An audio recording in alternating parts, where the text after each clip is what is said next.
friends, welcome back to my channel. I'm really excited about today's video because I'm going to be going over how to make your own sourdough starter. So I am relatively new to the world of sourdough. I probably started about 5 to 6 months ago and I love it. It's so fun and it's a much healthier way to eat bread or any type of wheat products. So there's a good chance that lately you've noticed that a ton of people are starting to make their own sourdough.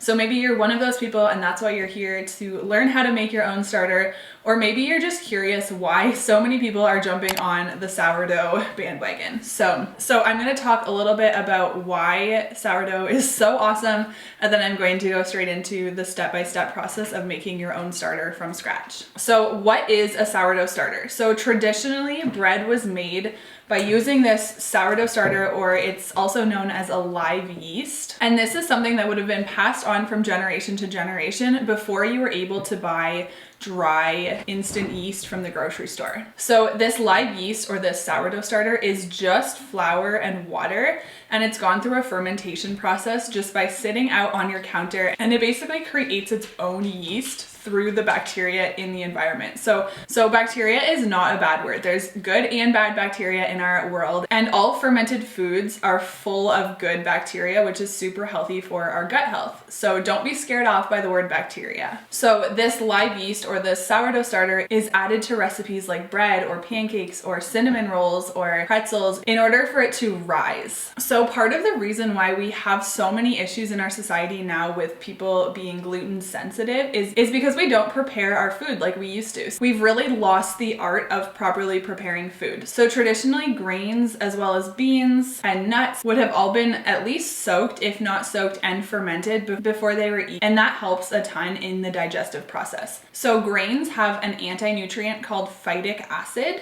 And this is something that interferes with our body's ability to digest and absorb the nutrients in our food. So when your food goes through a fermentation process, it breaks down a lot of that phytic acid, and it allows for our bodies to actually digest as well as absorb the nutrients in our food. So if you want to start your own starter, which obviously I'm sure is why you're here, what you're going to need is flour. And what I'm using today is organic, unbleached, all-purpose flour. I highly recommend using organic flour because grains are a crop that are really heavily sprayed with glyphosate and other pesticides, which personally, I don't want to be eating those. And then unbleached flour is important because you might find that bleached flour is going to interfere with the fermentation process. You can also use organic whole wheat flour. My starter was actually made with organic whole wheat flour, but all-purpose or whole wheat are going to work the best. I don't have any experience using any other types of flour, like non-gluten flours. And then you're also going to need filtered or distilled water. So it depends where you live. I actually had success making my starter without using filtered water. But if you live somewhere that has really heavily treated water, you're going to find that the chemicals like chlorine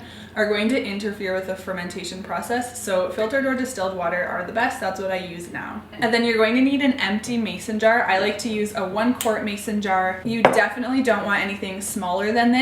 You could use something bigger, but just keep in mind that even if you start a little bit of starter, you're going to have to feed it every few days, and then it also will just expand and grow. So you don't want to use anything smaller than a quart. But if you want to use something bigger or a bigger glass bowl, that totally works too. But definitely don't use plastic with fermentation because the fermentation process can actually break down the plastic, and then you'll end up with those gross plastic chemicals in your sourdough starter, which is not good. And then you're going to need a spoon or something to stir this. I actually like to use a knife because I can get it nice and deep like that. And then you'll need some sort of clean cloth or tea towel or something just to cover it. And then I'll also put an elastic band around that. And then you'll find that a lot of sourdough recipes will need a kitchen scale. You won't need a scale to make this starter necessarily, but when you're making sourdough bread, it's pretty hard to find a recipe that doesn't call for a scale because most of the recipes use grams for the measurement instead of cups. But for today, I will be giving you all of the measurements in just cups.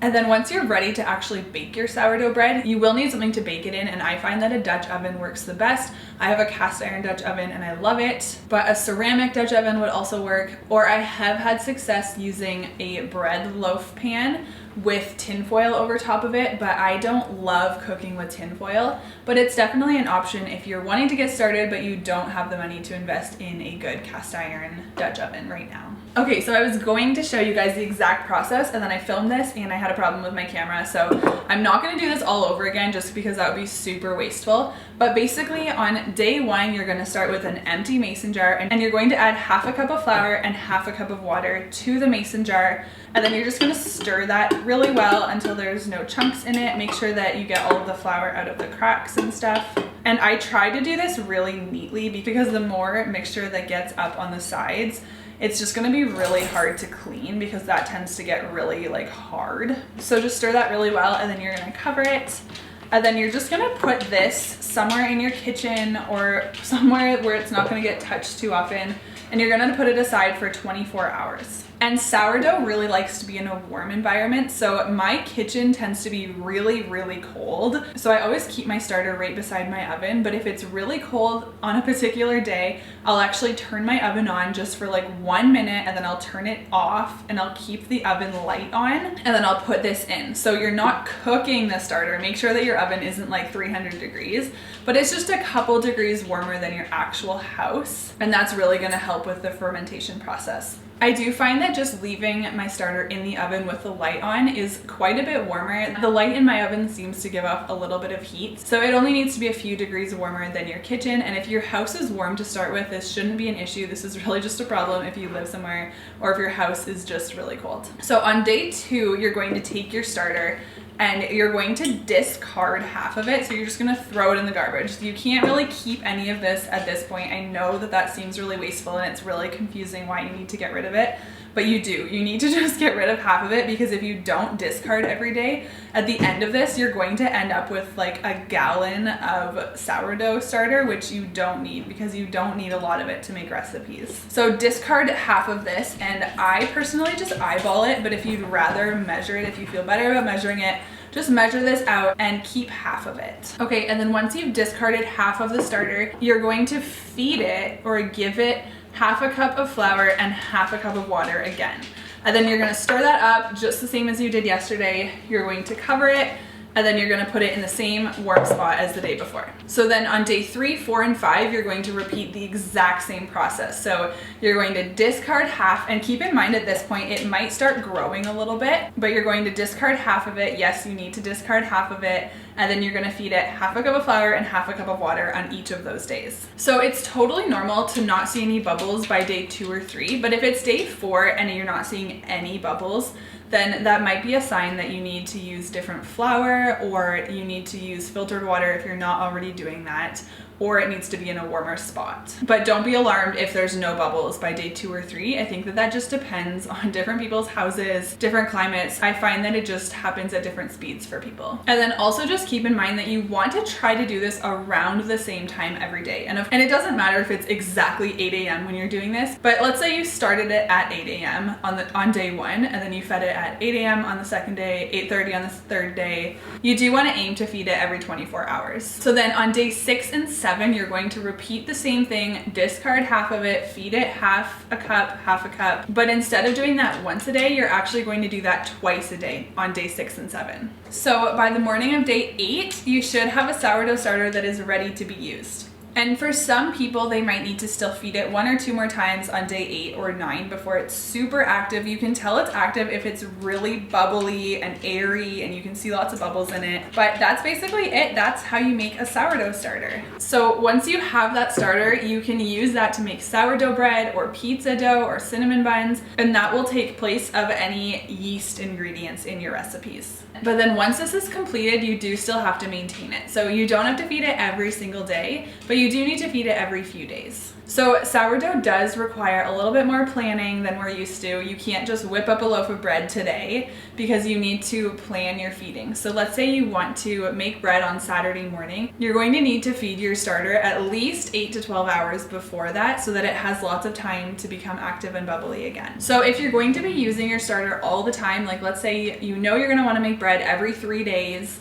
then you can keep your starter out on the counter, feed it every other day, and it'll always be ready for you to use. But if you know that you're only gonna use your starter occasionally, maybe once a week, then you can keep your starter in the, so what you would do then is you would feed it just the same, and then you would put it right in the fridge, and then that fermentation process is going to go slower, so it'll only need to be fed every 5 to 6 days. But then just keep in mind, if your starter is in the fridge, when you take it out, it's not going to be ready to use. So you're always gonna need to take your starter out of the fridge and then feed it before you can use it again. So this is actually a lot of starter for me. I don't usually keep a ton, but I'm gonna make bread with it later today. And this is really personal preference. So some people like to keep a lot of starter. I just feel like I end up wasting a lot of flour if I keep too much starter. So I typically only have about a cup or less of starter. So let's say I had this much starter, but it was really flat, it didn't have any bubbles, and it needed to be fed. I would actually just dump half of it, which I try to not let it get to that point. I try to use it often enough that I'm not wasting it.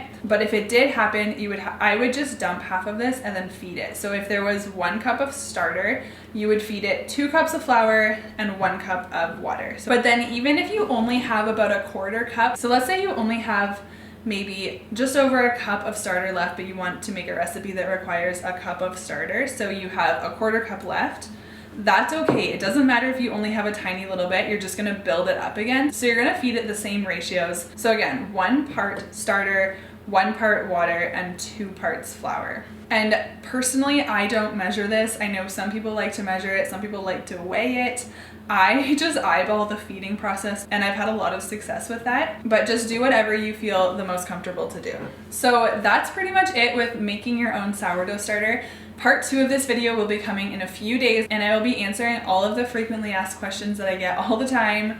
I've been getting so many questions about sourdough lately, so I hope that that video will be really helpful for answering all of your questions.